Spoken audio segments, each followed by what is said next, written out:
que son los métodos clustering. Eh, entonces, hoy iniciamos este nuevo capítulo que está orientado exclusivamente ya a empezar a resolver características puntuales al momento de trabajar con bases de datos. La idea de los clusterings, o el objetivo de los clustering, básicamente es crear grupos, ¿no? Es crear grupos en base al patrón de respuestas de una base de datos, no en base a las relaciones multivariantes que puedan existir en los datos que nosotros estamos observando, ¿no? Ahí la premisa es que los datos y la composición y cómo estos se van moviendo dentro de los distintos individuos de una población tienen que empezar a generar algún tipo de patrón entre ellos, ¿no? Si dos individuos distintos de esta población tienen información muy parecida en sus variables, algo tiene que significar, ¿no? Y si tengo un tercer individuo, estos tres individuos, dos de estos comparten mucha similitud en sus variables y un tercero no, algo tiene que significar. Entonces la idea del clustering está muy vinculado a ese concepto de que según cómo se vayan comportando los datos en base a los individuos de una población, yo puedo empezar a hacer conjeturas, en este caso conjeturas estadísticas, para buscar algún tipo de asociación o empezar a crear grupos a partir de estos, ¿no?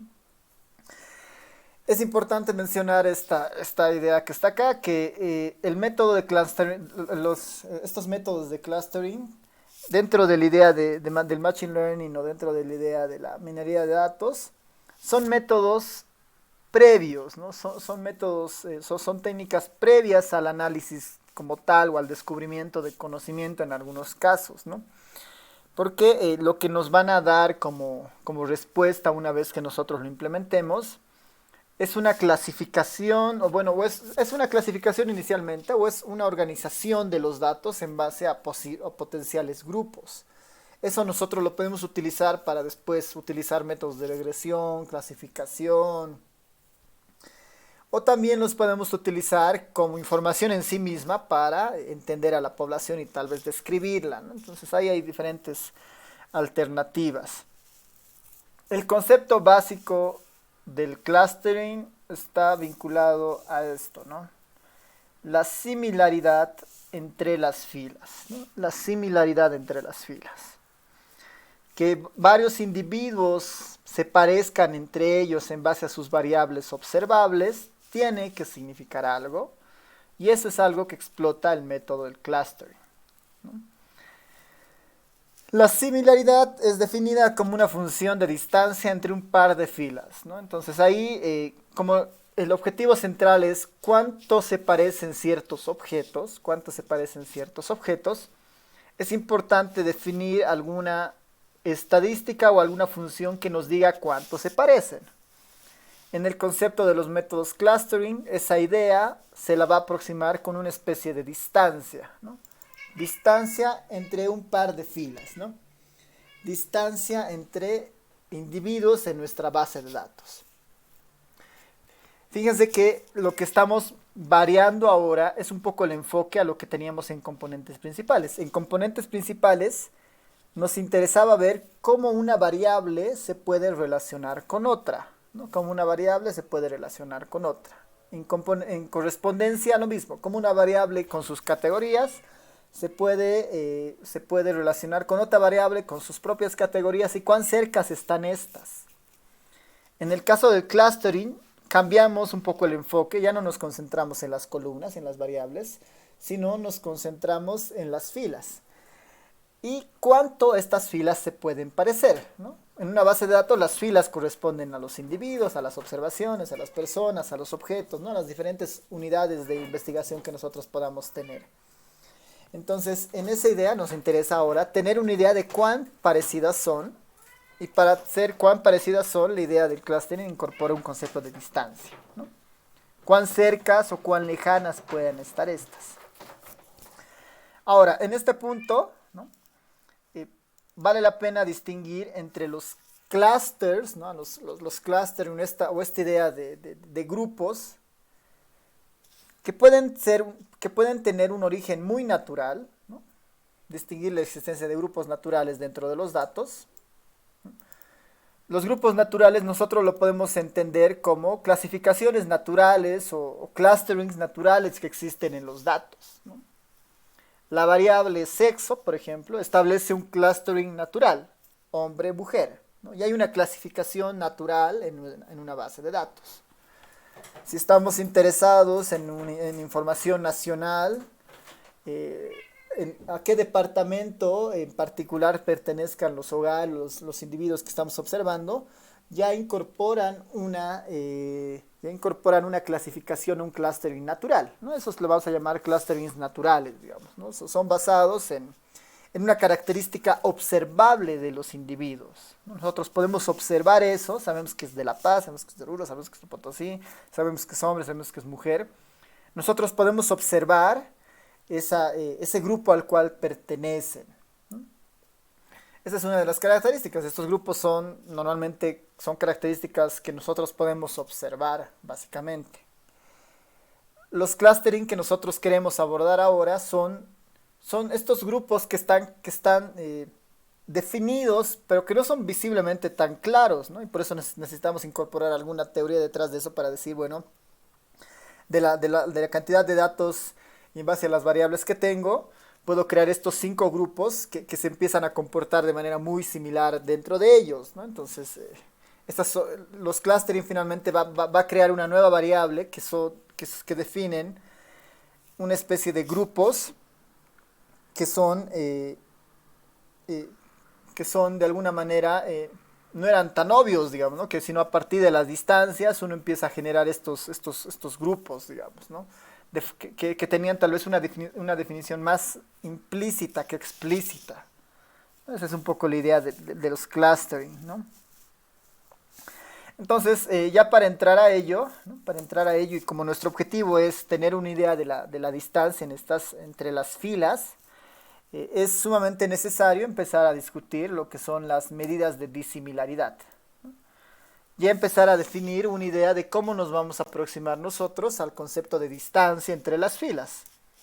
En el entendido de que una fila, ¿no? Un individuo que corresponde a una fila y sus variables, las variables que tenga un individuo pueden significar o pueden tener presencia de variables de todo tipo. Pueden ser numéricas, pueden ser de tipo texto, pueden ser cualitativas, y estas cualitativas pueden ser nominales u ordinales. Entonces ahí puede haber una gran variación respecto a la información que está, digamos, para cada una de las filas disponible. Entonces es sumamente importante tener presente eso. A ver, para distinguir mejor esta parte, lo voy a poner nuestros apuntes acá. Entonces, ¿cuál es nuestra idea de las medidas de disimilaridad, ¿no? Dado que el objetivo del clustering es vincular filas de la forma que sean más relacionadas posible, ¿no? Tener una métrica para eso. Entonces, es clave definir la forma correcta de medir estas distancias. Entonces, para eso es clave definir la naturaleza de las variables que van a entrar entre la comparación de las filas, ¿no?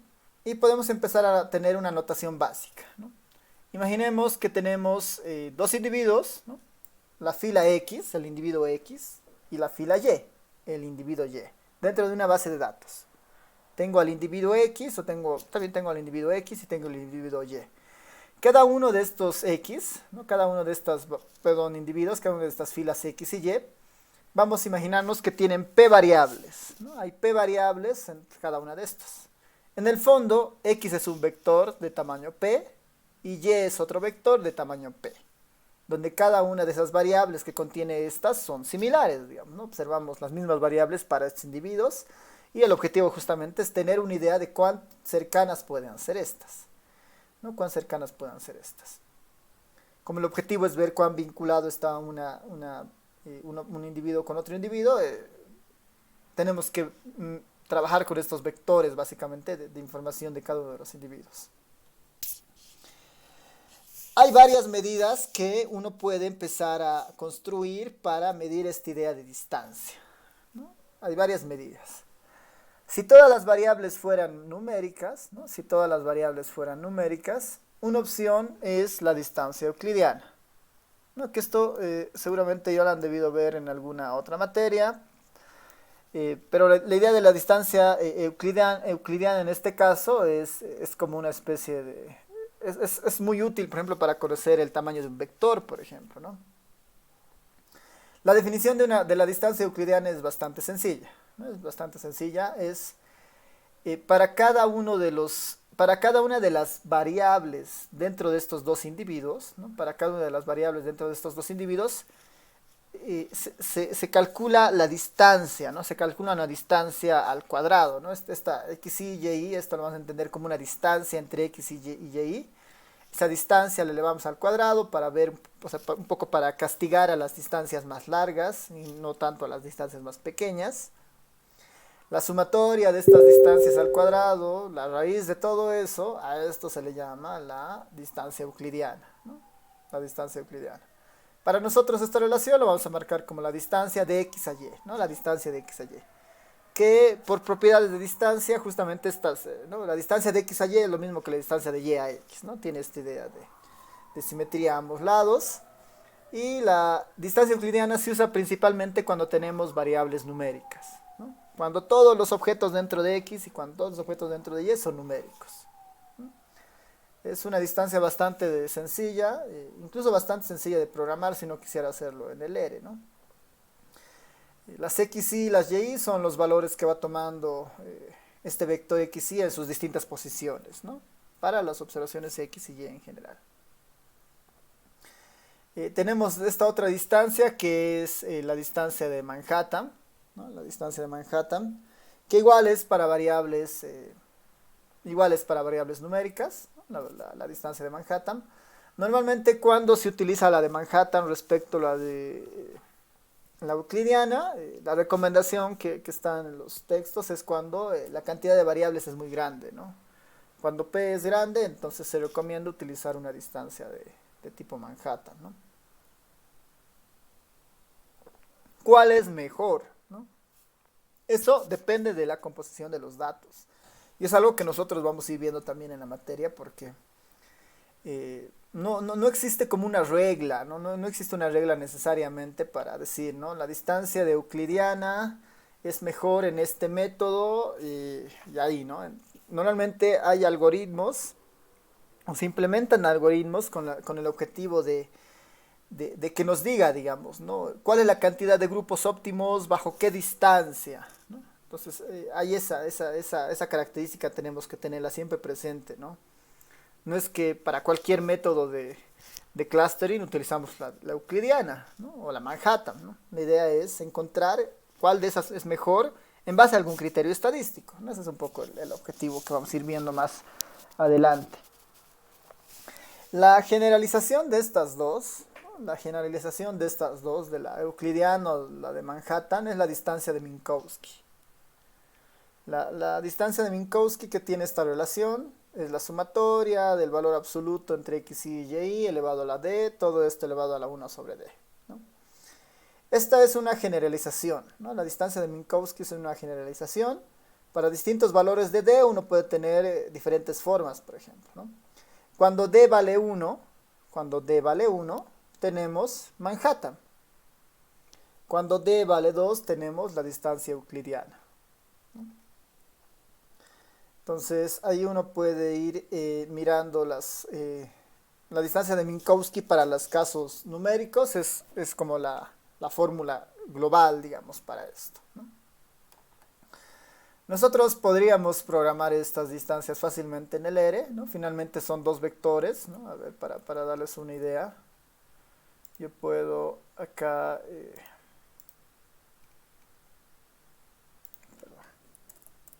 Yo acá, por ejemplo, podría tener para la distancia, por decir, hasta de Minkowski, nosotros podríamos programar estas distancias, ¿no? Que sería tal vez algo de lo necesario.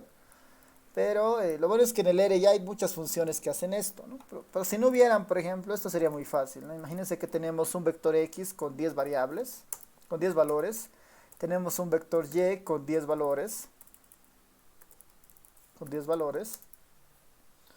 Tengo X con sus 10 variables. Y tengo Y con sus 10 variables, ¿no? Estamos imaginando ahora que la X y la Y no son variables, sino son individuos, ¿no? Son individuos. Y yo quiero calcular las distintas distancias entre estas. Una opción muy sencilla, por ejemplo, manualmente podría ser x menos y. Esa es la distancia. Si esto yo lo elevo al cuadrado, esto yo lo sumo, y a todo esto le saco su raíz cuadrada. Esa es la distancia euclidiana para x y y, por ejemplo, ¿no? Esta es la distancia euclidiana, ¿no? Para x y y. Podría ser exactamente lo mismo, pero ahora pensando en la distancia de Manhattan, ¿no? Pensando en la distancia de Manhattan. Perdón. Pensando en la distancia de Manhattan, podría ser algo muy similar, ¿no? ¿Cómo funciona la distancia de Manhattan? Es x menos y. A esto yo le saco el valor absoluto, ¿no? Ese es el valor absoluto de todas estas. Y yo sumo eso. Y ahí, por ejemplo, ya tengo la distancia de Manhattan. Distancia euclidiana, 3. Distancia de Manhattan, 10. Distancia euclidiana, Manhattan 10, distancia de euclidiana 3, ¿no? Y Minkowski, ¿no? Podríamos ahí tener igual a Minkowski, pero ya eso dependería de la función de d, digamos, ¿no? Podríamos nosotros para la de Minkowski hacer una especie de función, ¿no? Nosotros podríamos hacer una función para el caso de Minkowski. Voy a llamar Mink, digamos, ¿no? Nuestra función Mink debería recibir un vector x, un vector y un valor d. ¿Qué es lo que hace la función? Simplemente, bueno, perdón, aquí está, ¿no? Le saco el valor absoluto de x menos y. Este valor absoluto lo elevo a d. Todo esto yo lo sumo. Y a todo esto yo lo elevo a 1 sobre d. Esa es la distancia de Minkowski formalmente en una función. Esto yo lo puedo guardar en algún objeto, digamos un auxiliar ahí. Y le digo a mi función, quiero que me retornes el auxiliar. Y ahí ya tengo mi función de Minkowski, por ejemplo. Con esos 3 parámetros. Yo ahora puedo utilizar eso en el R. Mink, quiero que entre el vector x y y que yo lo he definido aquí arriba, ¿no? Si quieren acá lo puedo cambiar el nombre. Puede llamarse un... A ver, para no mezclar las letras, puedo poner acá un x1, x1, x1. Entonces, el x va a ser igual a x1. Y el y va a ser igual a y1. Y el d va a ser igual a 1, por ejemplo. Objeto x1, aquí. Esto, ahora sí. El Minkowski es 1, Manhattan es 12, euclidiana es 4. ¿Qué pasa si yo pongo 3? ¿Qué pasa si yo pongo 30? ¿Qué pasa si yo pongo 300 en el D? Si notan, la de Minkowski tiene algún comportamiento bien interesante que a medida de que sube D, si se dan cuenta se estabiliza, bueno, tampoco a 3000, pondremos un número más grande, 400, 3.11. A 200, 3.11, 23, el mismo, ¿no? La distancia de Minkowski normalmente se recomienda cuando P es muy grande, ¿no? Manhattan se utilizaba cuando es grande, digamos, ¿no? Ahora, ¿qué es grande? Podría pensar uno 10, 20, ¿no? Pero cuando tenemos 60, 100 variables, Minkowski se recomienda que el valor de D también sea grande. Porque mientras más grande es, se puede ser un poco más fino al momento de identificar ciertas distancias, ¿no? Esa es un poco la idea detrás de este valor de Minkowski. Pero en el fondo son valores... perdón. En el fondo, lo más importante de esto es que el Minkowski puede ser una generalización, o son casos particulares para el Minkowski, la distancia euclidiana y la distancia de Manhattan, ¿no? Poner 0.5, ¿no? Bueno, tal vez ahí lo voy a poner como comentario, creo que lo he mezclado. A ver, se recomienda, ¿no? Se recomienda que D, ¿no? Se recomienda que D tienda, ¿no? Se recomienda que D tienda a 0, ¿no? Sea más chiquita. Mientras más chiquita es más fina, ¿no? Se recomienda que D tienda a 0 cuando P tiende a infinito. Cuando T tiende a ser muy grande. Voy a poner grande, ¿no? Esa es un poco la idea, ¿no? Cuando D, se recomienda que D sea muy cercana a 0 cuando la cantidad de variables que yo tengo es muy grande. Y bueno, y viceversa, digamos. Se recomienda que D sea un poco más grande cuando P es chiquita. Esa es la relación, ¿no? Creo que hace rato lo he dicho al revés. Pero sí, esta es la relación correcta, ¿no? Cuando D es más cercana a 0 y P es más grande, ese es el mejor escenario, digamos, ¿no? Ya, entonces ahí tenemos un ejemplo para una función con la distancia de Minkowski para dos individuos, por ejemplo. Esto siempre y cuando tenga variables que todas son numéricas, ¿no? Cuando todas las variables dentro de los vectores de información son numéricos. A ver, vamos a ir viendo un poco algunas funciones del ERE. Vamos viendo algunas funciones del ERE. La función más típica para calcular distancias en el ERE es la función dist, ¿ya? Esta es la función más típica para calcular distancias en el ERE. En este ejemplo, lo único que hago es, me genero una matriz con 20 datos. Ahí está, es una matriz para 5 individuos con 20 variables. 5 individuos con 20 variables, todos provenientes de una distribución normal, ¿no? Este es el peor escenario para hacer un clúster porque en teoría las filas son completamente independientes entre ellas, ¿no? Porque es una variable normal y aleatoria, ¿no? Pero vale la pena ver cómo está reaccionando el tema de las distancias, ¿no? Entonces, para esto, el comando dist, ¿no? Normalmente el comando dist se le aplica sobre bases de datos que ya tengan esta estructura. Las filas son individuos, las columnas son variables. Sobre eso, la matriz o el comando dist asume que lo que nosotros queremos es calcular las distancias entre las distintas filas. Por defecto, el comando dist calcula la distancia euclidiana. Por defecto, ¿no? Pongo dist aux, ¿no? Me bota otra matriz, pero es una matriz de distancias. La distancia euclidiana entre la fila 2 y la 1 es de 6. Entre la 3 y la 1 es de 6. Entre la 4 y la 1 es de 5. Entre la 5 y la 1, la 5, ¿no? Me está empezando a mostrar las distintas distancias entre estos individuos. Obviamente la diagonal no se muestra. Y bueno, tampoco se muestra la triangular superior, digamos, ¿no? Pero me muestra las distancias finalmente. Si se dan cuenta, todas las distancias son muy parecidas, ¿no? Así que eso está bien porque ese era el objetivo, ¿no? Ese era el objetivo, que todas las distancias sean parecidas porque provienen de una distribución normal, entonces no hay un patrón fijo, ¿no?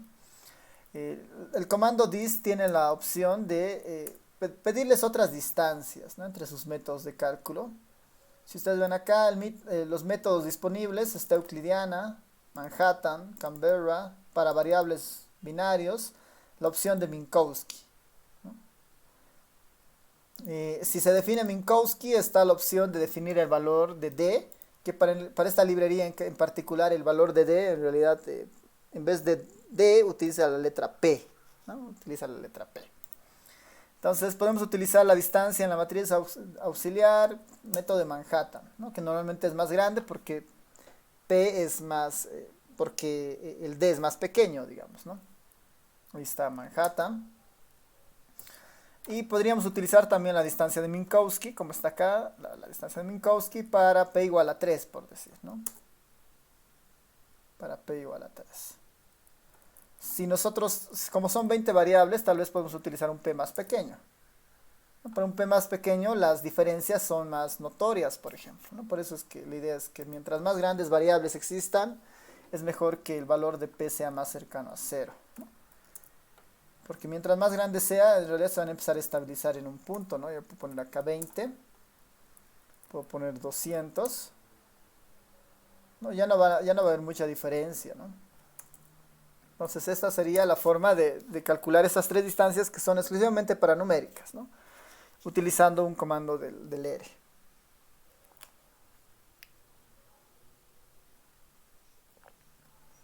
Bueno, acá hay otra. Bueno, aquí estaba como ejemplo también la programación de Minkowski de manera más, más larga. Ya la habíamos hecho arriba, así que igual lo puedo comentar. Esta es otra manera de hacer la función x, y, d. Y después calcular, digamos, ¿no? Las distintas distancias para Minkowski con un d igual a 2, ¿no? Y poder hacer otros juegos, digamos, ¿no?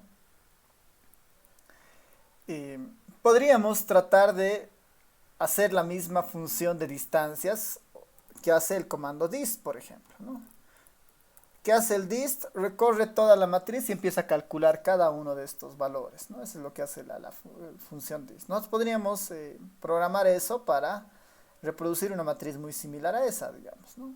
Sería una opción. Eso está acá si es que ustedes quieren ver cómo podríamos hacer esa matriz de distancias. Eh, a ver, lo voy a hacer correr para que ustedes lo vayan viendo.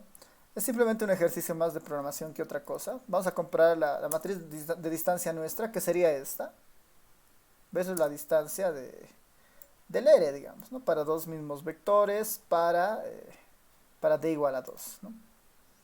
Mismos resultados, ¿no? Con la programación de la función de distancia.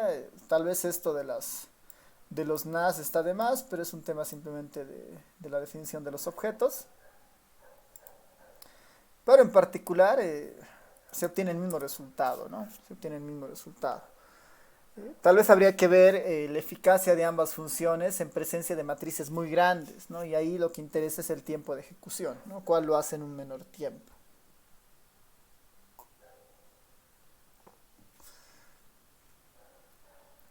Así que, a ver, tal vez acá, si se fijan en la función de distancia, una de las características es que calcula las distancias de forma individual para cada caso, ¿no? Va recorriendo las filas y va recorriendo las columnas. Bueno, va recorriendo en realidad todas las filas, fila 1 con su siguiente y así todas las permutaciones posibles, pero con la idea de no marcar la otra triangular. El objetivo normalmente de hacer estas funciones a veces es tratar de optimizar esto, ¿no? Ver de que el tiempo de ejecución sea menor, ¿no? Pues ahí uno podría ver si es cuánto más se podría mejorar esta función, ¿no? Cuánto más se podría mejorar esta función. ¿Ya? Así que la función va a quedar ahí para que ustedes la vean si es que quisieran reproducirla o mejorarla. Entonces esta función es un equivalente al comando dist del ERE, ¿no? Eso como comentario en esa parte.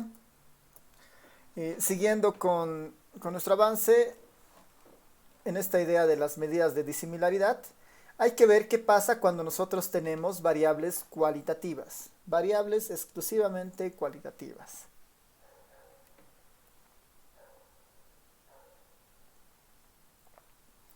Nosotros, por lo menos en esta materia, nos vamos a centrar exclusivamente en las variables cuantitativas.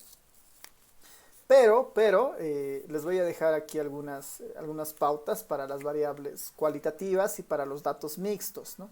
En realidad lo que cambia es la forma de cómo uno va a calcular las distancias, ¿no?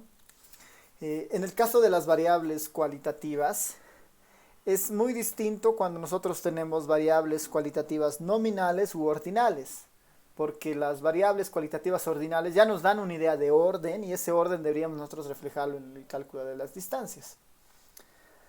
Entonces para eso hay una librería muy buena que tiene el ERE, que es esta librería Vegan, que ha sido desarrollada en realidad dentro del área de los biólogos, porque ellos justamente tienen muchas características en el caso de sus unidades de análisis vinculadas a información cualitativa, por ejemplo, ¿no? Colores, formas, ¿no? Entonces la librería Vegan es una librería optimizada para variables cualitativas. Esta librería Vegan es exclusivamente para eso. Y sin ir muy lejos, les voy a mostrar una de las plantillas que tiene esta librería vegan. Vegan,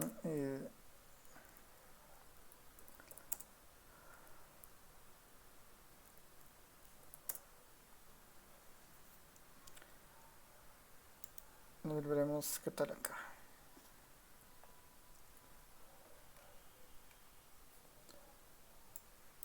A ver, déjenme revisar esto. No, no es esto. La librería vegan tiene su propia, tiene su propio enfoque para trabajar con, incluso, o sea, esta librería incorpora bastantes características para análisis multivariante, pero exclusivamente para variables cualitativas. Veremos el help mejor del vegan. Eh, Tiene muchas funciones orientadas a medidas de disimilaridad. Tiene análisis de varianza, se dan cuenta. Y a ver, análisis de correspondencia, que igual la correspondencia está muy vinculado a variables cualitativas. A ver, ¿dónde estás? Vegan, vegdist, aquí está, ¿no? Esta función, la función vegdist, la veremos un momento.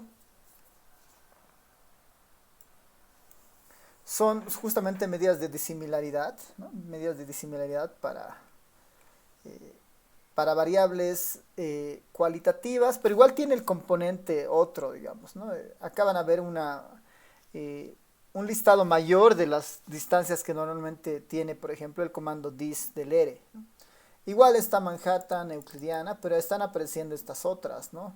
La distancia de Jacquard, aquí la distancia binomial, las distancias, después ¿dónde estás? Bueno, la distancia de Gower. La de Gower es bastante interesante porque esta es para variables mixtas, ¿no? Para distancias mixtas, ¿no? Pero eso es lo que hace la distancia o la librería vegan en particular, ¿no? Un poco amplía lo que nosotros tenemos como medidas de distancia, ¿no? Amplía lo que nosotros tenemos como medida de distancia. Pues ahí como comentario, la librería vegan es un buen punto para mirar variables cualitativas.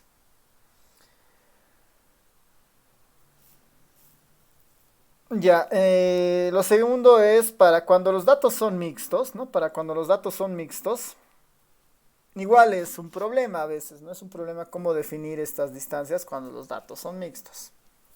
Ahí tal vez voy a igual comentar nuevamente. Esta distancia de Gower en particular está orientada justamente a eso, ¿no? Está orientada a medir distancias cuando los objetos, ¿no? Las filas tienen diferentes unidades de medidas, cuantitativas, cualitativas, cuantitativas, cualitativas. Y en esa misma línea, digamos, de las diferentes librerías que nos pueden ayudar, está la librería cluster, ¿no? Esta librería cluster que incorpora otras medidas de distancia, ¿no? Aparte de las que ofrecen vegan o la inicial dist. Y también nos ofrecen alguna de las características que vamos a ir viendo seguramente a lo largo de la materia, que son algunos otros características para hacer estos grupos, ¿no? Algunos métodos más orientados a mejorar la clasificación de los que están instalados en el ERE por defecto. Por ejemplo, les voy a mostrar ahí el help del comando cluster para que vayamos viendo algunas cosas relacionadas a esto, ¿no?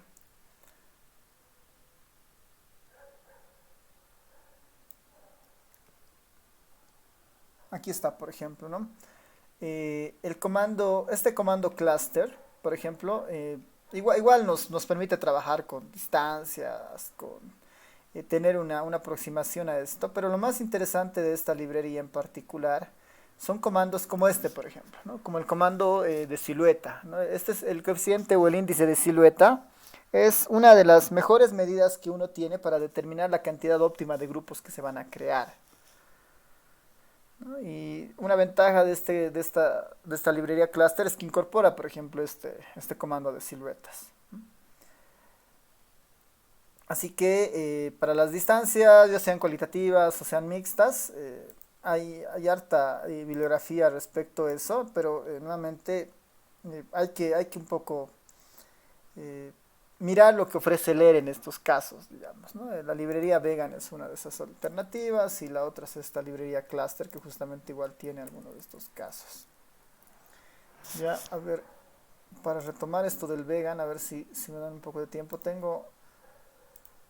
hay una, hay una, hay una hoja de apoyo para la librería vegan que capaz les pueda servir bastante, que ahorita se las muestro, la debo tener por acá.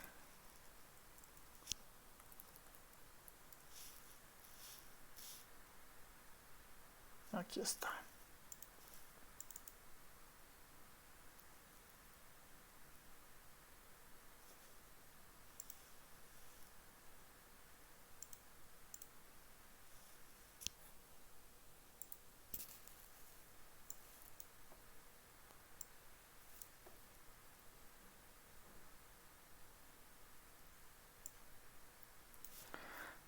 A ver, la voy a abrir y se las muestro. Aquí está. Este es el cheat sheet de la librería vegan. Eh, justamente es una muy buena alternativa para mirar justamente herramientas multivariantes, pero vinculada de alguna manera más hacia el lado. Hay opciones cuantitativas, pero hay muchas opciones cualitativas, ¿no? Hay muchas opciones cualitativas. Eh, Ahí uno puede ir viendo algunos comandos y gráficos en particular que genera esta librería en particular, digamos, ¿no? Acá están, por ejemplo, un listado de de las distintas distancias que generan. Bueno, a ver, ¿qué más podemos ver acá? Bueno, algunas opciones en particular que el ERE no necesariamente tiene para algunas de las clasificaciones que a veces se utiliza. Y está un poco enfocado eso, ¿no? A tratar de ver el análisis multivariante en términos de clustering, pero para breves quali y cuantitativas, ¿no? Entonces, esta librería vegan es muy interesante para eso. Se las voy a compartir por el Telegram para que ustedes vayan viendo si es que les va interesando eso. Principalmente para variables mixtas, ¿no? Algo que nosotros no vamos a entrar en detalle porque si no, no nos alcanzaría el tiempo para mirar las distintas opciones que tenemos acá, ¿no? Vamos a concentrarnos un poco en el enfoque, ¿no? Y en lo que logra este método, el clustering. Ya tenemos dos conceptos centrales. Eh, el primero es que el clustering trata de crear grupos, ¿no? Lo segundo es que la creación de estos grupos parte por una idea de buscar alguna idea de cuánto se parecen ciertos objetos, en este caso ciertas filas. Y en base a la naturaleza de estas filas, nosotros podemos definir varias funciones que tienen una idea de aproximar o de crear una distancia entre estas dos filas. Entre las muchas distancias que hay, digamos, siguiendo por ejemplo esto de la distancia de vegan, por ejemplo, acá hay un listado muy extenso de las distancias, por ejemplo, ¿no? Está la distancia euclidiana con su distinta fórmula, Manhattan, Gower.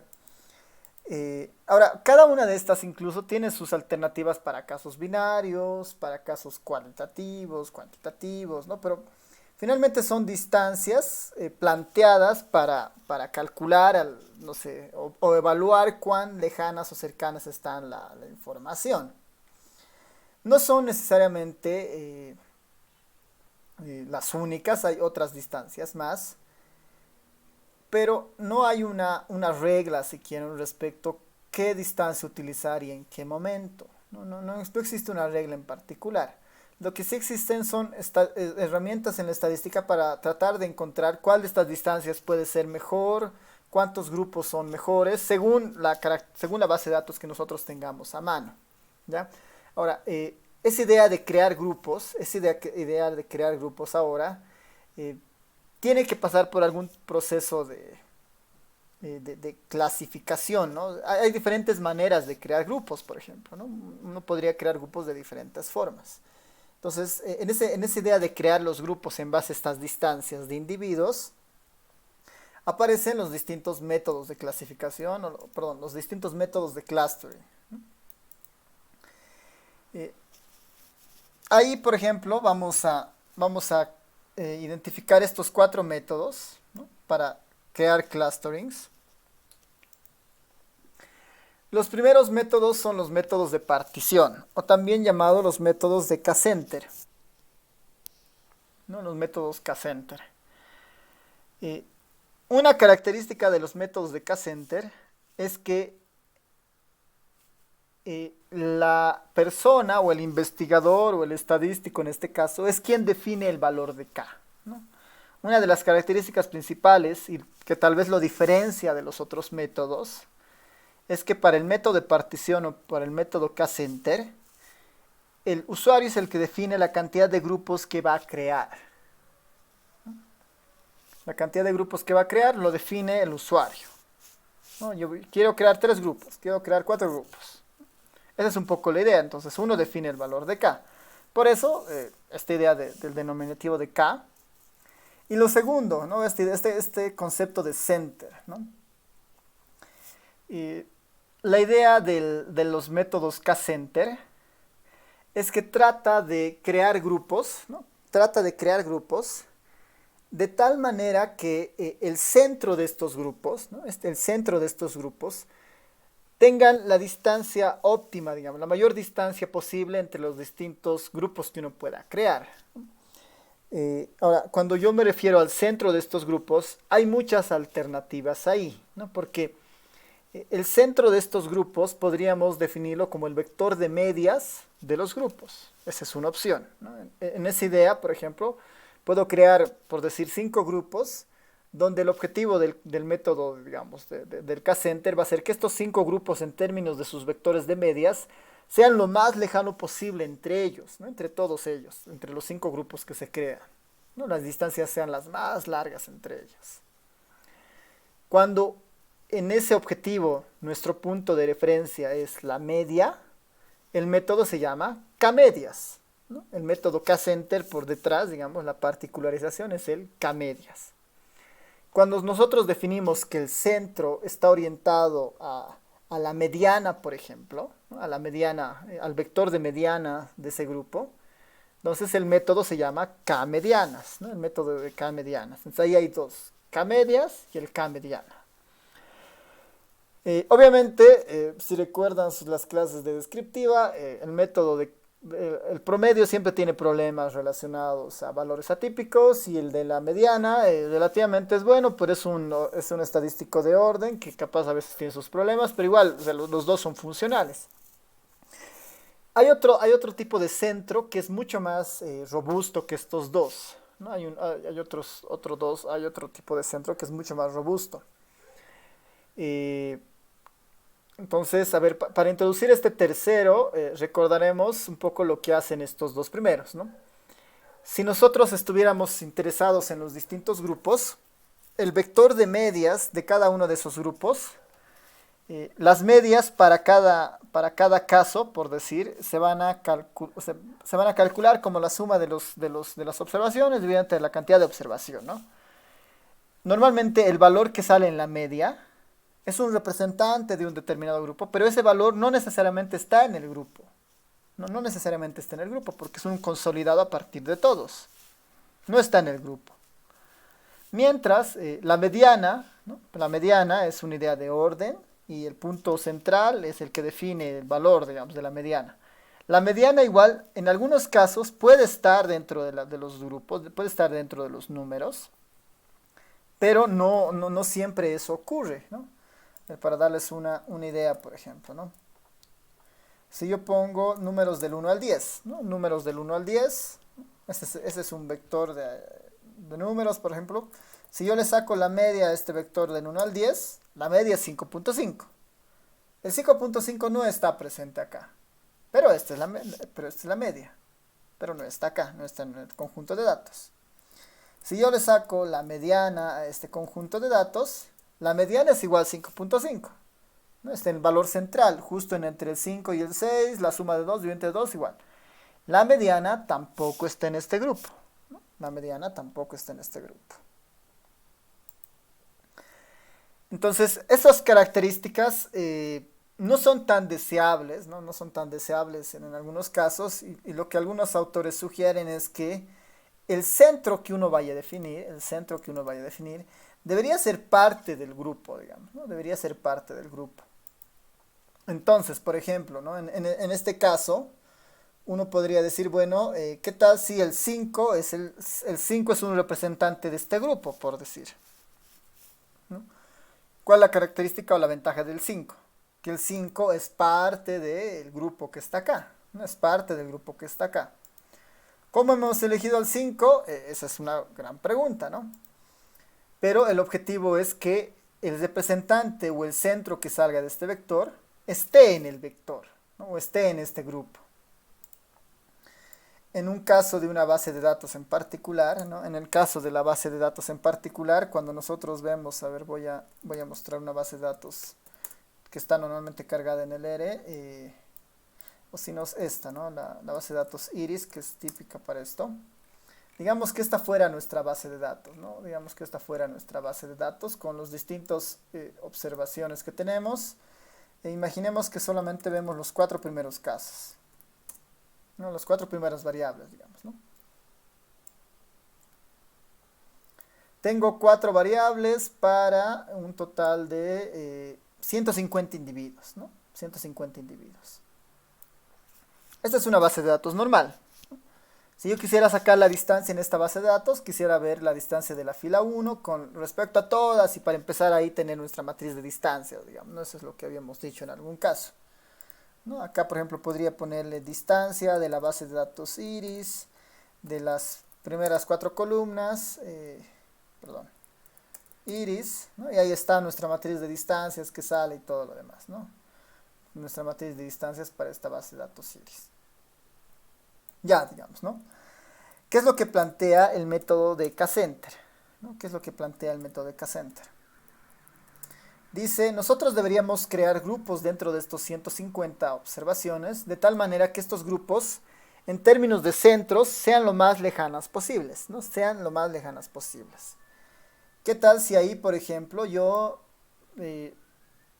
arbitrariamente defino, como son 150 grupos, como son 150 casos, ¿qué tal si en esta base de datos yo digo los primeros 50 casos es el grupo 1, los siguientes 50 casos son el grupo 2, los siguientes 50 casos son el grupo 3?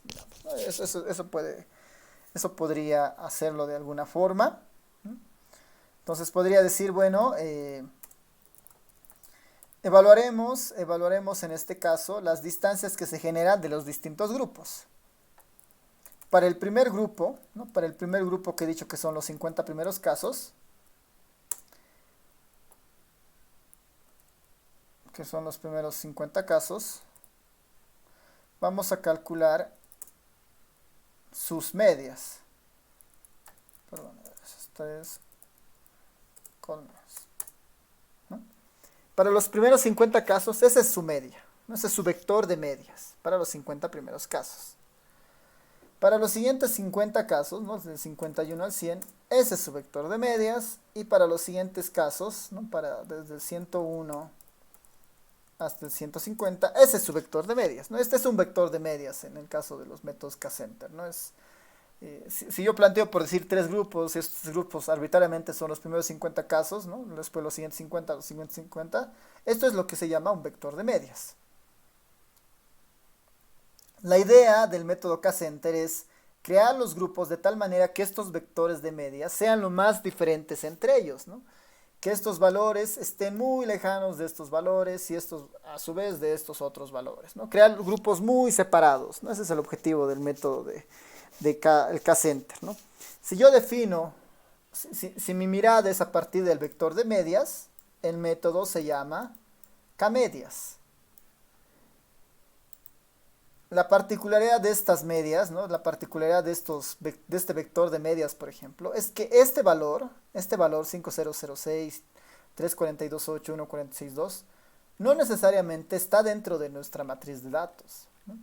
No está necesariamente acá, si nosotros buscamos este, vector, ¿no? Este vector de medias, ningún individuo tiene exactamente estos mismos valores, ¿no? Por las características de la media, ¿no? Ninguno tiene un 506, 342, 8, 1, 46, 2, 0, 24, 6. Ninguno de estos, digamos, ¿no? Ninguna de estas filas es exactamente igual a este valor. Ninguno. Esa es una de las críticas tal vez a la media, por ejemplo, ¿no? Que su vector de medias en realidad es un promedio del grupo, pero no está en el grupo. Ahí algunos dicen, bueno, ¿qué tal si nosotros aplicamos la mediana, digamos, ¿no? ¿Qué tal si nosotros aplicamos la mediana? Entonces a nuestra matriz de datos, de las columnas le sacamos la mediana, ¿no? Y ahí están, por ejemplo, las medianas de los grupos. A ver, esto lo voy a volver a poner acá. Para el primer grupo, por ejemplo, será esta su mediana. Para el segundo grupo será... Ah, no, perdón, estoy con otra función. Esta. Ahora sí. Esta, por ejemplo, con el apply, será la mediana del primer grupo. Y la siguiente, del 51 al 100, será la mediana del segundo grupo. Y desde el 101 hasta el 150 será la mediana del tercer grupo. Esta es la idea de la mediana. Este es el método K-medianas, digamos, ¿no? Creamos grupos, pero la idea es que estos vectores de mediana sean lo más lejanas posibles, sean las más lejanas posibles. Nuevamente, como en el caso de la media, nada garantiza, ¿no? Nada garantiza que alguno de estos vectores, ¿no? Digamos, en el primer o en el último caso, ¿no? Desde el 101 hasta el 150, nada garantiza que este vector de medianas para el tercer grupo sea exactamente igual a alguno de los casos, ¿no? Si buscamos un 653, aquí hay un 65, pero está con un 32, no está con un 3, ¿no? Este vector como tal no es parte de los datos, ¿no? En casos muy raros eso sucederá, ¿no? Pero si nosotros buscamos, van a ver que no ocurre eso con mucha frecuencia. Es un caso muy raro. Acá tenemos otro que tal vez se parece, ¿no? Este, por ejemplo, es 65, 3, 5, 5, pero este es 555. Y este es 1, 8 y este es 2. No, tampoco es, ¿no? Entonces, igual el vector de medianas, si bien es cierto, nos da una idea de un centro, pero ese vector de medianas no es parte de los datos, no es parte de los datos. Entonces, ahí aparece otra medida, ¿no? Aparte de la media, aparte de la mediana, que trata de cumplir este precepto, digamos, ¿no? Como el objetivo es buscar un centro de este grupo. ¿Qué tal si ese centro es normal, pues, una fila dentro de este grupo, ¿no? ¿Qué tal si este fuera el centro, ¿no? ¿O qué tal si este fuera el centro, ¿no? Pero el requisito del tercer método, que no es media ni mediana, es que el centro sea un vector dentro del grupo, ¿no? El centro sea un vector dentro del grupo, cosa que no pasa ni con la media ni con la mediana. En ese escenario estamos con los métodos que se llaman K-medoides, ¿no? Los K-medoides o un medoide en particular es un objeto que es parte del grupo. Y es como es el representante del grupo que está en el grupo. Ese es un medoide, ¿no? El representante del grupo que está en el grupo. Ese es un medoide. Nada garantiza que la media y la mediana estén, pero la idea del medoide es buscar a alguien que esté en el grupo y además sea un representante. Representante como, en términos de distancia es muy fácil. ¿Quién va a ser el representante de estos 50 números? El vector o la fila cuya distancia promedio a todas las otras filas sea la más pequeña. Esa va a ser el medoide. Es un poco la idea, ¿no? Si nosotros calculamos la distancia de esta fila a todas las otras filas, ¿no? Le sacamos su distancia euclidiana de esta fila a todas las otras filas y a eso le sacamos el promedio, y eso hacemos para los otros 50 casos, el medoide será el que genere la menor distancia a eso, ¿no? Del cual se sientan menos lejanos las otras unidades, ¿no? Esa sería la idea del medoide en este caso. Entonces, esa idea de crear grupos a partir de estos centros es lo que normalmente se llaman los K-centers, ¿no? Los métodos K-center. Si han pasado multivariante, seguramente lo han visto en la materia de multivariante, pero creo que en la materia de multivariante se ve solamente el método de K-medias, ¿no? Es bueno que sepan que normalmente hay más opciones como el K-medianas o el K-medoides, y entre esos tres la mejor medida es el medoide, ¿no? Es la más robusta, no es la más robusta, el medoide. La particularidad de estos métodos, de este método en particular, es que nosotros definimos el valor de K. Nosotros definimos el valor de K.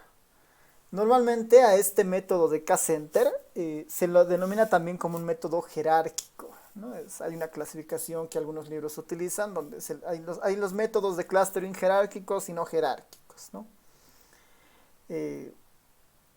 Los jerárquicos, así entre comillas, digamos, podemos definirlos como los métodos en los cuales previamente se define el valor de grupos que se va a generar, ¿no? Previamente se genera o se define el valor de grupos que se va a generar. En este caso, previamente vamos a definir el valor de K.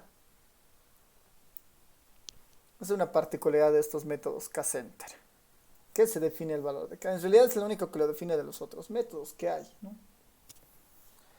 Otra característica de estos métodos K-center es que tal vez computacionalmente son un poco más eficientes que los otros que existen, ¿no? Ahora, eso es discutible, depende de lo que uno esté haciendo, ¿no? En el fondo, todos los métodos de clustering buscan el mismo objetivo, solo que la diferencia es que en algunos casos, como en el caso del K-center, uno define el valor de K, ¿no? El siguiente método son los métodos jerárquicos, ¿no? Son los métodos jerárquicos, también llamados en algunos casos los métodos vinculados a dendogramas. No es. Los métodos jerárquicos tienen la particularidad de que igual buscan distancias, pero no se define previamente la cantidad de grupos. No se define previamente la cantidad de grupos, ¿no? Lo que se hace se trata de construir una idea de jerarquías de distancias, ¿no? Jerarquías de distancias de los distintos objetos. Y a partir de esa jerarquía de distancias de los distintos objetos, posiblemente definir una idea de tamaño, digamos, de grupos. ¿Cuántos grupos habrán, digamos, ¿no? ¿Cuántos grupos habrán? Acá en el ejemplo de la librería vegan que les pasaba, acá, por ejemplo, se muestra lo que es un dendograma, ¿no? Lo han debido ver en alguna otra materia o en algún momento. Esto es un dendograma, por ejemplo, ¿no? Esto es un dendograma. Este dendograma proviene del concepto de aplicar métodos jerárquicos para descubrir grupos, ¿no? Acá no se identifica, o sea, no se define previamente el número de grupos con el cual se va a trabajar, sino que una vez que se arman las jerarquías de distancias, ¿no?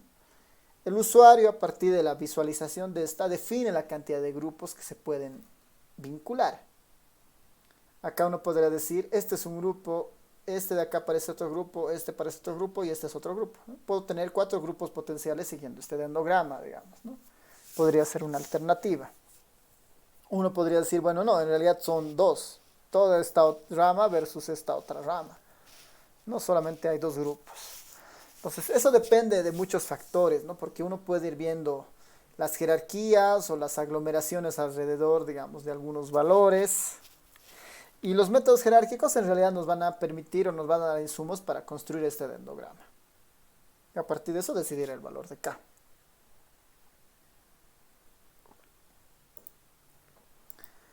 Aparte, ¿no? Aparte de los métodos tradicionales de los K-centers y los jerárquicos, también aparecen estos otros métodos, ¿no? Basados en densidad y los métodos basados en cuadrículas. Los métodos basados en densidad y los métodos basados en cuadrículas. Este de cuadrículas, también llamado grids, tiene un poco la idea de trabajar con arrays o con cubos dinámicos para un poco empezar a encontrar algunas relaciones, ¿no? Estos dos de acá son métodos un poco más sofisticados que estos últimos dos, pero estos dos son los más populares en particular, ¿no? Dentro de los métodos clustering son los que más se utilizan, son los que más se utilizan en esa idea. Y son los que nosotros vamos a explorar en la materia, ¿no? Principalmente estos dos.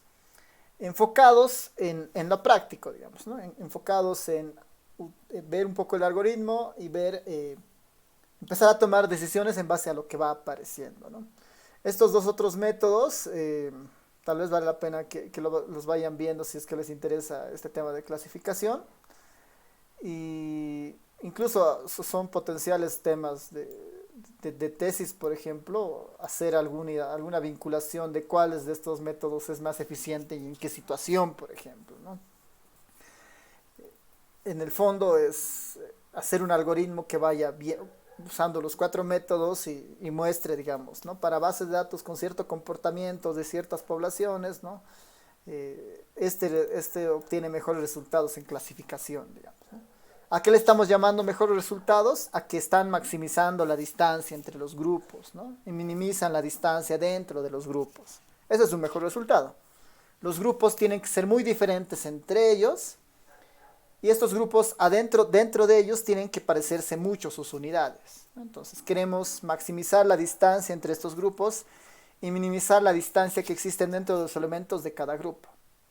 El concepto más cercano dentro de los que tenemos es un estrato, ¿no? Un estrato tiene esa particularidad, ¿no? Un estrato es heterogéneo entre estratos y homogéneo dentro de los estratos, ¿no? Es lo mismo que queremos crear, ¿no? Obviamente un uso inmediato de los métodos de clustering es asociado a procesos de estratificación o creación de estratos en diseños de encuestas, ¿no? Entre los muchos usos que pueden tener, ¿no? Se puede utilizar un método de clustering previo, hacer una regresión para mejorar de alguna manera para mejorar, por ejemplo, el rendimiento del modelo, ¿no? Incluyendo la clasificación como una variable dentro del modelo de regresión. También se lo puede utilizar previo a crear grupos artificiales para los métodos de clasificación. Entonces, los usos del método de clustering son bastante amplios, depende un poco de dónde estemos haciendo algún trabajo, ¿no? No sé si hasta acá tiene alguien alguna consulta antes de entrar ya a los métodos como tal. Antes de entrar al K-Center Clustering.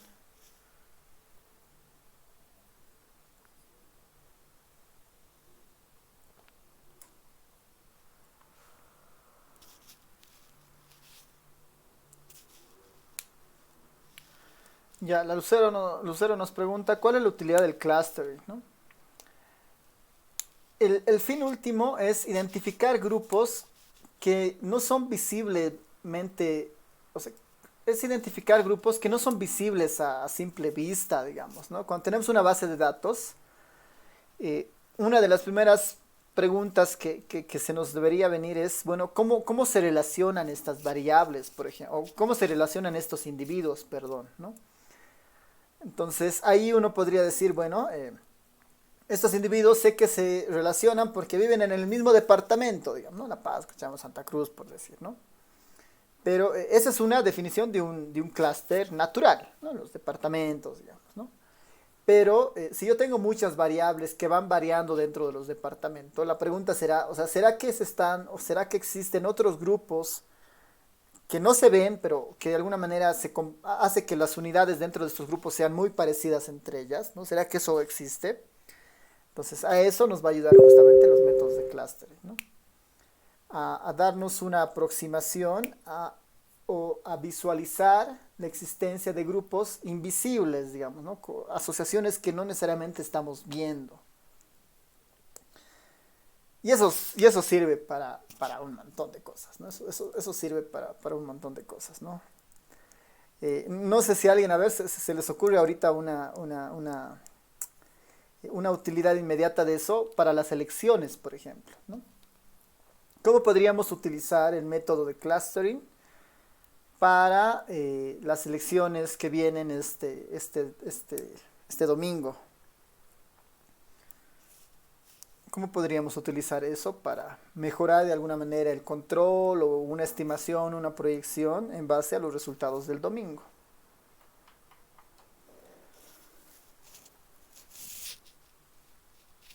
¿Alguien se anima?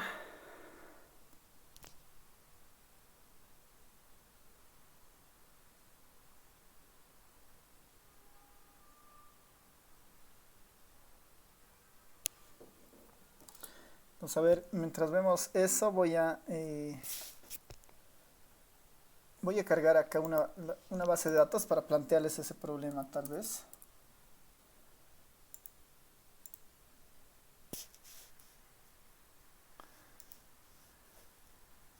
¿Qué dicen? Carlos dice que está complicado. Recién nosotros, nosotros estamos justo con una iniciativa para ver eh, más que todo, más que monitorear, para tratar de dar evidencia de que se puede, o sea, se pueden medir varias cosas del tema electoral con la información disponible, ¿no? Y en eso estamos justo con un compañero de Finlandia que es matemático, que está proponiendo un modelo de predicción con el 20% de actas escrutadas, digamos, ¿no? La idea es justamente tener un modelito de predicción para las elecciones, ¿no? Ahora, recién nos va a mostrar cómo funciona eso, pero o sea, si uno ve, digamos, aplicaciones de esto en otros lados, uno fácilmente, por ejemplo, puede tratar de armar clusters, ¿no? Clusters en base a los resultados de la anterior elección, ¿no? Podríamos armar clusters en base a los recintos de la anterior elección. ¿Qué nos va a revelar eso? ¿No? Que hay recintos electorales, ¿no? Incluso mesas, digamos, ¿no? Pensaremos en recintos o mesas electorales que tienen un comportamiento muy similar. Hay mesas que en términos de proporciones, ¿no? Hay mesas que en términos de proporciones votan siempre por un mismo partido, por un mismo candidato, digamos, ¿no? Entonces, cuando hagamos el método clustering sobre una base de datos de las anteriores elecciones, ¿no? Nos va a aparecer, por decir, tres clusters, digamos. Un cluster que siempre ha votado por un candidato A, un cluster que siempre ha votado por un candidato B, y otro cluster que ha votado casi paritariamente por A, B y C, digamos, ¿no? Entonces, si nosotros tenemos una idea de cuáles son los recintos que pertenecen a cada uno de esos clusters, para el día de la elección, mientras vayan llegando las actas de los recintos, uno podría empezar a ver a qué clústeres se están moviendo, digamos. Está llegando información del clúster 1, del clúster 2 o del clúster 3. Si tenemos información suficiente, digamos, de alguno de esos clústeres, podemos hacer una especie de estimación eh, del clúster global, por ejemplo, del clúster global, y tener una idea de cuál va a ser el resultado final, por ejemplo, ¿no? Y a medida que vayan llegando más los recintos y se vayan llenando los clústeres, entonces tenemos información más cercana. Eso en el supuesto de que el patrón, digamos, de comportamiento electoral no ha variado demasiado respecto a las elecciones del pasado año. Que en términos electorales, eso es casi siempre, ¿no? Eh, en un análisis histórico eso normalmente se mantiene, digamos, ¿no? Si ustedes recuerdan sus recintos electorales, deben tener una idea de que normalmente el apoyo hacia un candidato A, B, C, una tendencia izquierda o derecha, como sea, siempre es similar, digamos, no es muy parecida, ¿no? No cae estrepitosamente de una elección a otra, ¿no? Entonces, una opción sería justamente eso, digamos, ¿no? Tratar de revelar si hay comportamientos vinculados a patrón de votos en las elecciones, por ejemplo, ¿no? Eso sería una cosa interesante que uno podría hacer con información disponible que hay, ¿no? No podría hacer eso fácilmente.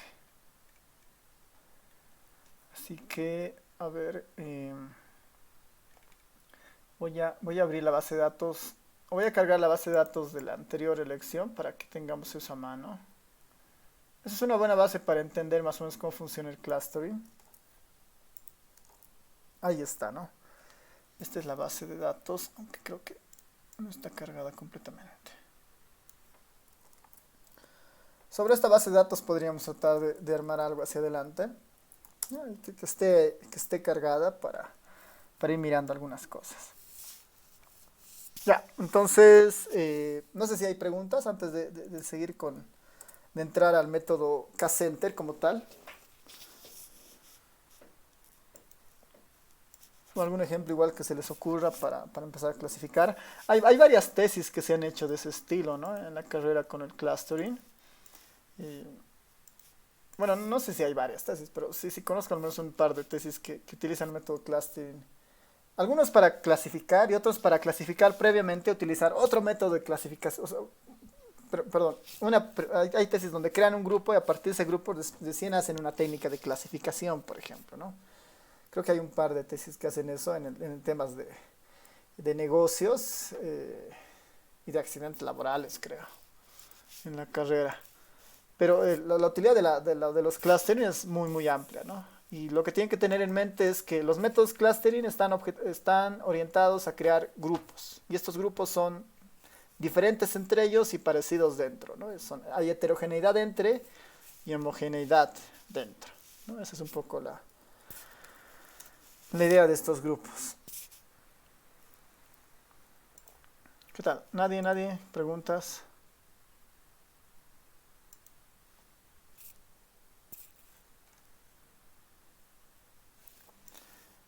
Ya, entonces entraremos a ver el método K-Center.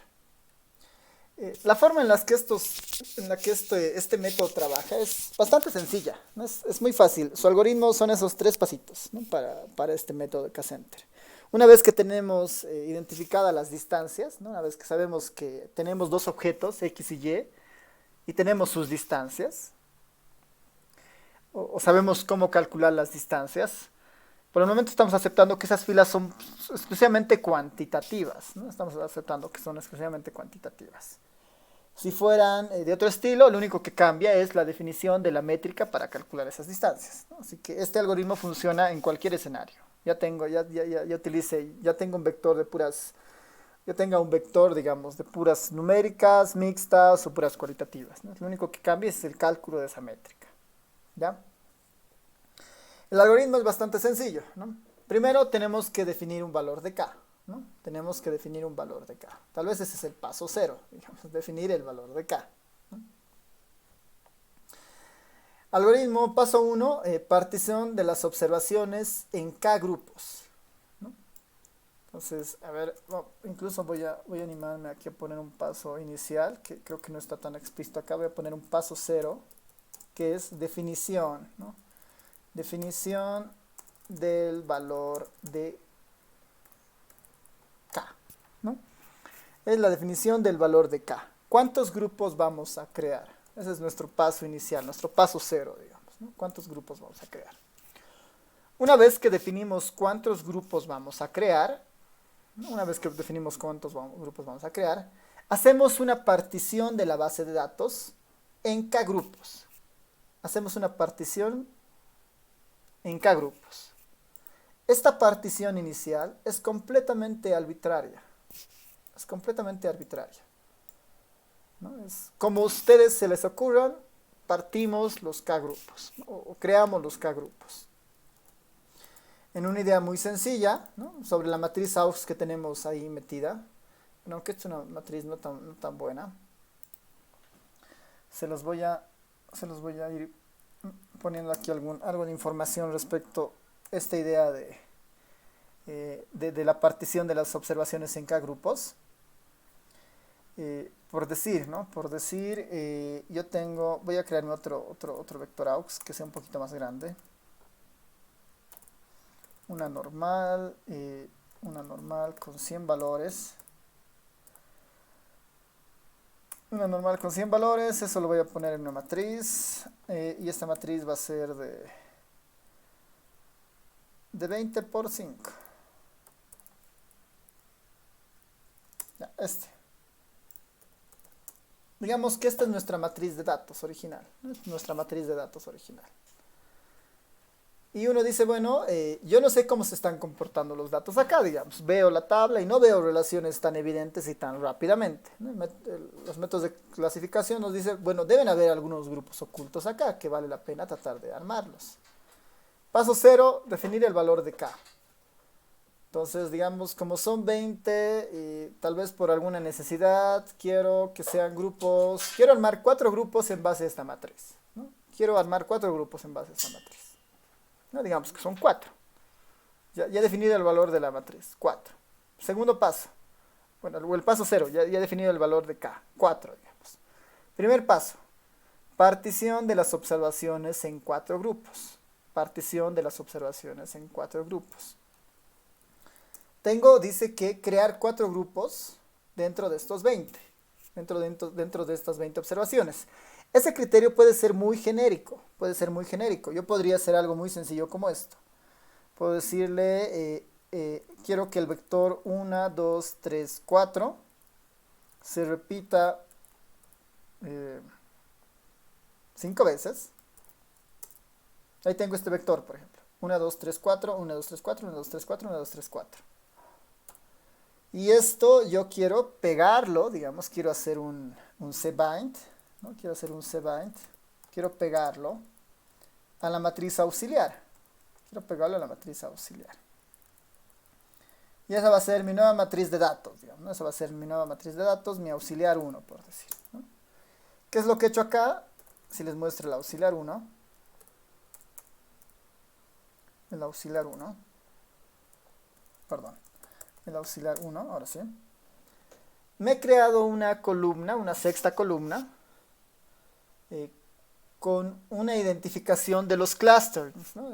Y lo único que estoy diciendo es esta fila va a pertenecer al primer clúster, esta al primer clúster, esta al primer clúster y así sucesivamente, ¿no? Estoy creando una nueva columna que diga a qué clúster van a pertenecer, dado que quiero armar 4, entonces acá debería tener una identificación del 1 al 4.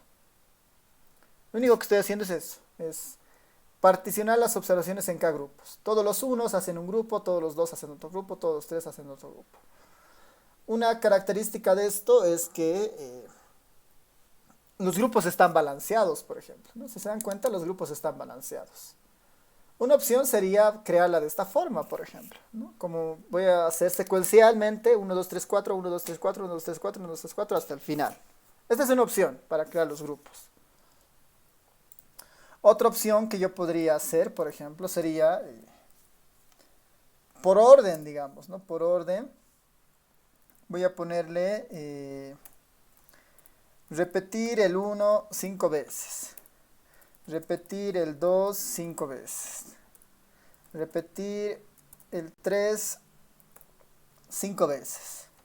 Y finalmente repetir el 4 5 veces. Todo esto lo voy a poner en un vector, ¿no? 5 veces el 1, 5 veces el 2, 5 veces el 3. Ese va a ser mi auxiliar 2. Y eso lo voy a pegar al cbind del aux original con todo esto, ¿no? Y ahí puedo tener una segunda forma de particionar la base de datos, ¿no? Puedo tener una segunda forma de particionar esta base de datos.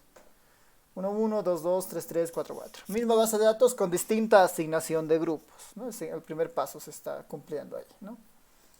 Podría tener incluso otra forma de asignar, ¿no? Que es entre las más populares. Podría hacer una especie de asignación aleatoria, ¿no? Sample del 1 al 4, quiero 20 casos, ¿no? Una muestra del vector del 1 al 4, 20 veces, con reposición. Este comandito que va a hacer me va a generar un vector de tamaño 20, donde aleatoriamente saque una muestra del 1 al 4 con reposición. Por eso el 1 y el 2 van a aparecer con más veces, ¿no? Acá igual tengo una especie de asignación. Este puede ser mi aux 3. Cbind aux con esto, ¿no? Y ahí tengo mi aux 3. ¿No? Igual tengo una columna que identifica la clasificación, digamos, a qué grupo pertenece, ¿no? Este es el paso 1. La forma en la que se crea este vector, nuevamente puede ser de muchas formas, ¿no? De forma secuencial como en el primer caso, de forma repetitiva, digamos, ¿no? 1, 1, 1, 2, 2, 2 como en el segundo caso, o de forma aleatoria como en el tercer caso. No hay una concesión, no hay una especie de regla para esto. Hay diferentes alternativas. En realidad los documentos dicen incluso esta asignación inicial va a depender cuánto va a iterar, por ejemplo, nuestro R para encontrar el grupo óptimo. Esta es una asignación inicial simplemente, ¿no? Algunos casos dicen lo mejor es ordenar la primera variable. Una vez que se ordena la primera variable, una vez que se ordena la primera variable, hacer la asignación de forma, como en el segundo caso, 1, 1, 1, 2, 2, 2, 3, 3, 3, 4, 4. Porque eso de alguna manera hace que se converja más rápido y puede funcionar, digamos, ¿no? Esa es una de las ideas, ¿no? O si no, ordenar la variable con mayor varianza, ¿no? Pues la que está la más volátil, la que de alguna manera va a definir un poco el orden y sobre eso aplicar la clasificación segunda, digamos. Ahora, si es una base de datos muy grande y ese proceso de ordenar igual es un proceso que puede llevar tiempo, una asignación al azar igual es un buen inicio, digamos, ¿no? Hacer una asignación al azar como en el tercer caso. Nuevamente, es una clasificación inicial. Es una clasificación inicial la que estamos poniendo en la última columna. Es nuestro paso 1, ¿no? Antes de definir el K, después de definir el K. Paso 1, hemos dicho, partición de las observaciones en K grupos. A partir de esa partición, obtener el vector de promedios de cada grupo. Obtener el vector de promedios de cada grupo. A ese vector de promedios, ahora obtener el vector de promedios, acá lo voy a poner en realidad, obtener el vector de centros de cada uno.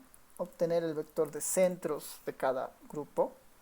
Eso le vamos a llamar como los centroides, ¿no? El representante de cada uno de esos grupos, en este caso de este grupo inicial. Y acá en realidad se puede trabajar con la media, la mediana o el medoide. ¿Ya? Se puede trabajar con la media, la mediana o el medoide. En un primer paso, aparte de haber calculado todo esto, nos dice calcularemos el vector de medias, ¿no? Calcularemos el vector de medias. Para eso voy a aplicar esto acá. Veremos para la primera matriz, por ejemplo, ¿no? Para la primera matriz que tengo acá, en el ejemplo, ¿cuál sería el vector de medias? Le puedo hacer un tapply de la base de datos aux. Applies la base de datos aux para los primeros 5 columnas. Hacer esto en base a la clasificación. Hacer esto en base a la clasificación de la sexta columna y obtener la media. Eso es lo que nos dice. A ver qué está pasando aquí. Aux de aux.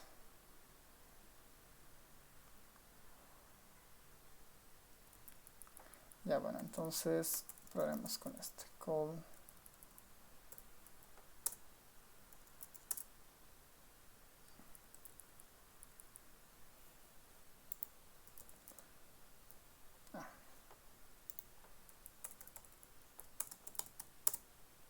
No, tampoco nos deja. A ver otra opción que es mucho más sencilla que esta. El apply, el apply. Ya a ver.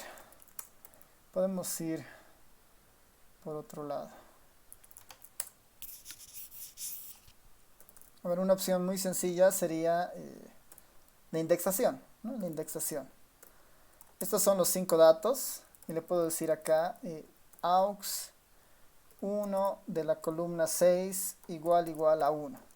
Estos son los 5 casos asociados al 1, por ejemplo en este auxiliar 1. Vamos a ver, aquí les pongo el auxiliar 1. Este es el auxiliar 1.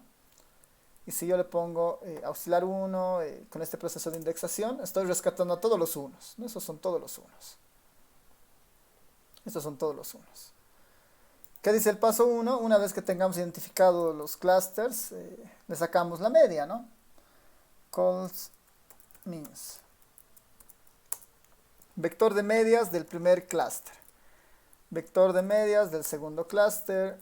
Vector de medias del tercer clúster. Y vector de medias del cuarto clúster, ¿no? Tengo 4 vectores de medias, ¿no? Para el primer caso, donde se había ordenado de forma secuencial, ¿no? 1, 2, 3, 4, 1, 2, 3, 4, 1, 2, 3, 4. Lo mismo podría ser para los otros casos. A ver, voy a copiar esto de forma directa. Aquí lo único que tengo que cambiar es esto, 2, y esto es 2. Mismo caso para el vector, en este caso, para la segunda ordenación, por ejemplo, ¿no? Para la segunda ordenación que teníamos. Y mismo caso para la tercera matriz que era aleatoria, por ejemplo, ¿no? para la tercera matriz que era aleatoria, igual podría ser exactamente lo mismo. Esto eran 3 y esto es 3 también, y compilamos las 3 filas, ¿no? Ahí tenemos los distintos vectores de medias para cada uno de los clústeres iniciales, ¿no? Para cada uno de los clústeres iniciales. Ese es nuestro paso 1, ¿no? Nuestro paso 1. Esto se puede automatizar, volver a hacerlo más eficiente. Capaz que con utilizando la librería de DPLR, más adelante vamos a ver que es un poco más sencillo hacer esto, ¿no? Ya, el segundo paso es el más importante acá. El paso 0 y 1, lo único que establecen es las condiciones iniciales para empezar a hacer el método de clúster. Finalmente, el segundo paso nos dice que para cada observación, calcular las distancias euclidianas a los centroides, ¿no? Para cada observación, calcular las distancias euclidianas. Ahora esto, la distancia euclidiana, ¿no? Aquí entre u otra, ¿no? U otra, la que sea necesaria, a los centroides, a los distintos centroides. Calcular para cada observación la distancia euclidiana u otra a los centroides y reasignar la observación en base a la menor distancia. Después, recalcular los centroides en base a la reasignación de cada observación.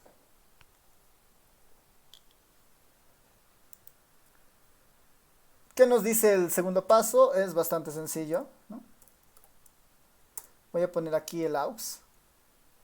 Dice, tengo que hacer una especie de for, ¿no? Tengo que hacer que para cada una de estas distancias, ¿no? Para cada uno de estos individuos, perdón, para los 20 individuos, iniciando en el primero, puedo decir, ¿no? Perdón. Iniciando en el primer individuo.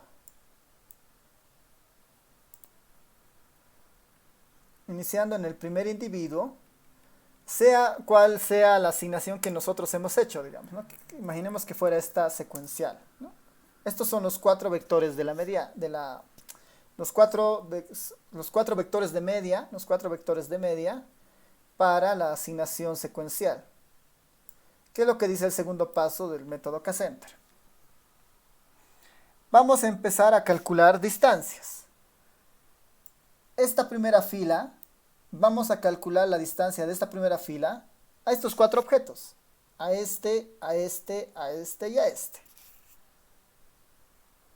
Inicialmente este estaba clasificado en el grupo 1. Una vez que yo saque la distancia de este a los 4 vectores de media, observo la distancia más corta, ¿no? Observo la distancia más corta a estos 4 objetos, ¿no? Y esa distancia va a definir y me va a decir que reclasifique este 1. Este 1 va a cambiar y va a ser el valor que corresponda a la distancia más pequeña a cualquiera de estos 4 vectores de media. En particular, digamos, para mostrar ese ejemplo, este de acá lo voy a guardar en un objeto. Todo este vector lo voy a guardar en un objeto. Esto en realidad debería ser como un array-bind, ¿no? Voy a pegar las columnas, array-bind, este más este más este, ¿no? Eso me va a dar esta idea. Estos son los vectores de media, ¿no? Este para mí van a ser mis vectores de medias. Bmin le vamos a decir, ¿no? Mi primer vector de media, digamos, ¿no? Este Bmin tiene justamente la distancia de los primeros grupos, ¿no? Del primer grupo. ¿Qué dice el segundo paso? Que para cada uno de los casos dentro de los 20 datos, calcule la distancia a cada uno de estos centros. Entonces eso lo puedo hacer relativamente fácil. Le puedo decir al R, quiero que pegues, ¿no? Pegues el auxiliar, ¿no? La información del auxiliar 1, o del auxiliar en realidad, nuestro objeto inicial es la base de datos, es este auxiliar. Esta es la primera observación. Quiero que pegues la primera fila con nuestro vector de medias. ¿Cuál es la salida? Esto, ¿no? Esta es la observación 1 y estos son los 4 vectores de media. Sobre eso le voy a decir que mandémosle a calcular distancias, distancia euclidiana. Y esas son las distancias, ¿no? Esas son las distancias. Esas son las distancias, ¿no? Para el primer caso, ¿no? Para esta primera fila, estas son sus distancias a todos esos objetos. ¿Cuál es la distancia más pequeña? ¿Cuál es la distancia más pequeña entre estos cuatro? Es el 1,71. Es la distancia más pequeña. Y ese le corresponde ¿a quién? A la cuarta fila, ¿no? Esta corresponde a la cuarta fila. ¿Quién es la cuarta fila en nuestro caso? Es el tercer grupo, ¿no? No se olviden que esta es la observación nueva, este es el primer clúster, segundo clúster, tercer clúster, cuarto clúster. Entonces este corresponde al tercer clúster. La primera observación de nuestra base de datos es más cercana al vector de medias del tercer clúster. ¿Qué pasa ahora? Que nosotros este 1 lo reemplazamos por 3. Lo que venimos a hacer es, este 1 ahora se vuelve 3. Es lo que dice el paso 2, ¿no? Para cada observación calcular la distancia euclidiana a los centroides. Esa es esta distancia, la última matriz que hemos visto, esta es esta distancia, esta en particular, ¿no? Y reasignar la observación, en base a la menor distancia. Entonces tengo que renombrarle y tengo que decir, no, ya no estás en el clúster 1, ahora estás en el clúster 3. Este corresponde al 3, ¿no? Por un tema de orden. Y una vez que hago esa reasignación, vuelvo a calcular el vector de medias, ¿no? Una vez hecho esa asignación, recalcular los centroides en base a la reasignación, ¿no? Lo único que me está diciendo, dado que este 1 ya no es 1 y es 3, volver a calcular el vector de medias, ¿no? Volver a calcular el vector de medias. Ese es el paso 2. Y el último paso es, hay que hacer el 2, hay que repetir el paso 2, hasta que ya no existan más reasignaciones. ¿No? Hasta que ya no existan más reasignaciones, yo paso por el 1, no hay reasignación, 2, no hay reasignación, 3, no hay reasignación, termino hasta el 20 y ya no se hacen más reasignaciones. Entonces ahí termina el método y finalmente la última columna o la columna, digamos, de los clusters es la creación de grupos que se da a partir del algoritmo, digamos, a partir de este criterio de distancias, ¿no? Son 3 pasos bien sencillos, ¿no? Lo más complejo de esto es tal vez de programar, digamos, que igual la siguiente clase lo vamos a ver en el ERE y si no podemos ver cómo optimizar esto. Pero lo bueno es que en el caso del ERE esto ya está programado, ¿no? Hay métodos para el K-medias, para el K-medianas, creo que no, tal vez eso sí lo podríamos nosotros programar. Para el medoide, igual hay una librería que hace el medoide porque justamente es el más robusto el medoide. No, así que ya la siguiente clase vamos a entrar a justamente programar programar estos componentes, ¿no? Programar este algoritmo dentro del K-center. Ya, así que no sé si hay consultas, dudas hasta acá. Se entiende parcialmente, se entiende bien la explicación.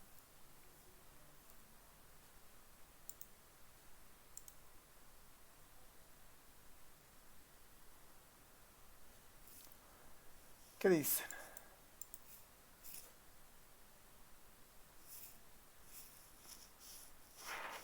Ya, gracias James. Súper, entonces, hasta aquí me imagino que es algo que han visto en multivariante, ¿no? Hasta aquí me imagino que es algo que han visto en multivariante.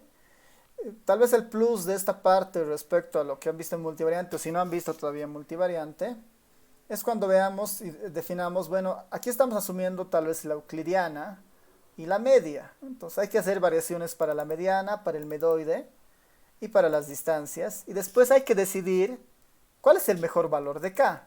Si bien es cierto, este método te exige que al inicio definas K, podemos en el ERE hacer algún programita que con algún criterio estadístico nos diga, según estas distancias, según estos centros, el mejor valor de K es este, ¿no? puede decir el mejor valor de K es 4 para una distancia de Manhattan y un centro de tipo medoide. Eso es lo ideal, digamos, ¿no? Tener todo ese detalle, digamos, ahí. Porque con eso ya no hay susceptibilidad respecto al valor de K, digamos, ¿no? No es tan arbitrario, ¿no? Que es un poco la crítica hacia el K-Center, digamos, que K puede ser muy arbitrario según la conveniencia del investigador. Entonces el investigador tiene un método que respalda que el valor de K ha sido definido basado en un método de búsqueda de un óptimo entre distancias y centros, entonces ya es mucho más fácil explicar el valor de K, ¿no? Entonces eso vamos a ir completando en las siguientes clases, ¿ya? Entonces, aquí hay una función, tal vez vale la pena repasar toda esta función de nuevo con ustedes y construir incluso una nueva, porque esta era un poco ineficiente el anterior semestre, pero capaz que la podamos mejorar ahora. ¿Ya? Así que terminaremos en esto y nos vemos el día miércoles. ¿Ya? Si no hay más consultas, nos vemos el día miércoles. Sí, nos vemos, chao a todos.